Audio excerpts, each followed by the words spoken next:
एक राजा थे। एक दिन अपने दरबार के सभी ज्योतिषियों को बुलाकर एक प्रश्न पूछे। आप सभी का मेरे दरबार में स्वागत है। मेरे मन में एक प्रश्न है कि मेरे जन्म पत्रिका में राजा बनने का योग था। मैं राजा बन गया, किंतु उसी घनी मुहूर्त में अनेक जातकों ने जन्म लिया होगा जो राजा नहीं बन सके। आखिर क्यों? राजा का प्रश्न सुनकर सभी निरुत्तर हो गए, लेकिन उसी में एक वृद्ध ज्योतिषी थे। उन्होंने कहा, महाराज की जय जयकार हो। आपके प्रश्नों का उत्तर घनी जंगलों में मिलेगा। जंगल के उत्तर दिशा में एक महात्मा मिलेंगे, वही आपके प्रश्नों का सही उत्तर दे सकते हैं।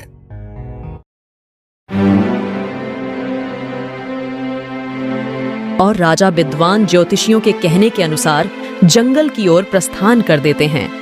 देखते हैं कि बीच जंगल में एक साधु जलती आग में बैठा आग ही खा रहा है। राजा डर जाते हैं और डरते हुए सवाल करते हैं। हे मुनिवर, आपको सादर प्रणाम। मेरे प्रश्नों के उत्तर शायद आप ही दे सकते हैं, इसीलिए आपके पास भेजा गया है।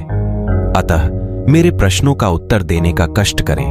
इतना बात जब बाबा सुनते हैं तब गुस्से से कहते हैं, ऐ राजन, मेरा समय व्यर्थ न कर। तेरे सवालों का जवाब हम नहीं दे सकते। आगे चलता जा, तुझे एक और साधु मिलेंगे, वही तेरे प्रश्नों का उत्तर देंगे। और इतना बात सुनकर राजा आगे चलते हैं। चलते ही जाते हैं। बहुत दूर घनी जंगल में एक और साधु मिलते हैं जो मानव मांस खा रहे होते हैं। राजा देखकर हैरान हो जाते हैं।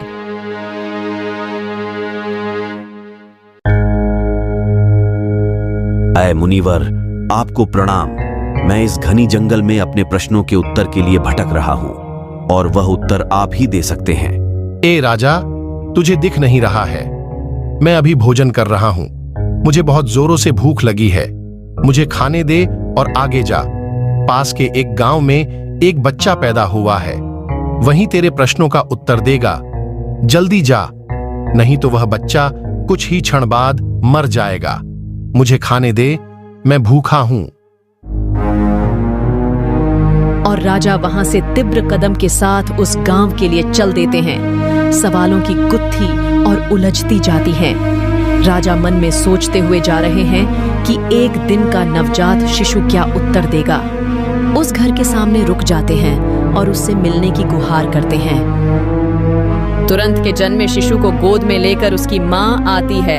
तब तक गांव वाले भी आ जाते हैं। राजा बच्चे से सवाल करते हैं, ऐ बच्चे, मैं तुम्ही से मिलने बहुत दूर से जंगल जंगल भटकता हुआ आ रहा हूं। मेरे सवालों का जवाब बहुत ही आश्चर्य की बात है कि तेरे द्वारा ही मिलेगा, तो जवाब की प्रतीक्षा है मुझे। इतना सुनकर वह नवजात बालक राजा से कहता है, ऐ राजा, मेरे पास भी समय नहीं है। जल्दी से अपना जवाब सुन ले। अगले जन्म में जंगल वाले दोनों महात्मा, मैं और तुम चारों भाई राजकुमार थे। एक दिन हम चारों शिकार खेलने जंगल की ओर निकले। शिकार खेलते समय हम रास्ते भटक गए। 2 दिन भटकते रहे। हम चारों भाइयों की भूख से हालत खराब थी। टहलने के उपरांत रास्ते में आटे की एक पोटली मिली।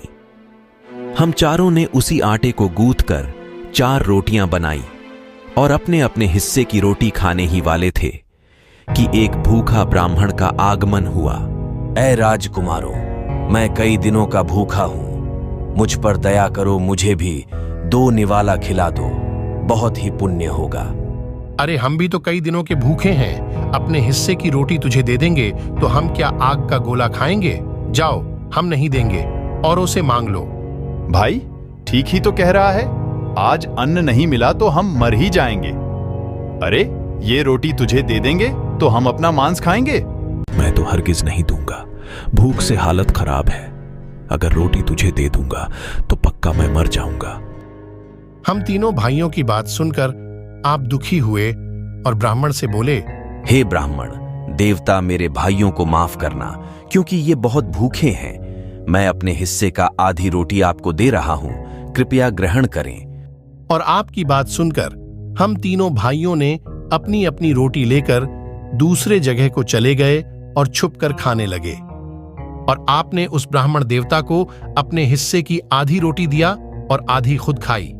चलते समय वह ब्राह्मण खुश होकर बोले, तुम्हारा भविष्य तुम्हारे कर्म और व्यवहार से फलेगा। तो ए राजन, हम सब भाई अपने अपने कर्मों का सजा काट रहे हैं। बस राजन, अब मेरे पास समय नहीं है, मुझे माफ करना, मुझे अब मरना होगा। श्रोता बंधुओं, राजा ने भी माना। शास्त्र 3 प्रकार के हैं: ज्योतिष शास्त्र, कर्तव्य शास्त्र और व्यवहार शास्त्र। जातक सब अपना किया दिया लिया ही सब पाते हैं। गलत पासवर्ड से एक मोबाइल भी नहीं खुलता, तो सोचिए गलत कर्मों से जन्नत का दरवाजा कैसे खुलेगा।